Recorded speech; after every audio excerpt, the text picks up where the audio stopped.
Am I the asshole for outing my ex as gay after she told everyone that I cheated on her? I know the title sounds absolutely terrible. My ex and I were together for 5 years. I decided to propose, but she rejected me. The next day we had a talk. She realized that she was gay.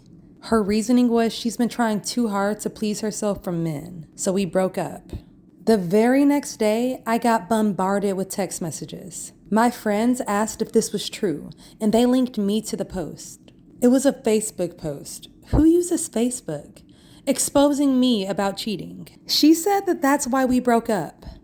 And no, I didn't cheat on her. But yes, I did have sex with someone the day after we broke up, but it was after. Now, I'm usually not evil, but this pissed me off. She was destroying my reputation for God knows why. I simply commented that the real reason that we broke up was because she's a lesbian. People didn't believe me until my ex literally screamed at me for outing her. Then a bunch of people started to call her out for her lies. I know I'm probably a huge asshole, though I feel like she deserves it. So, am I the asshole here?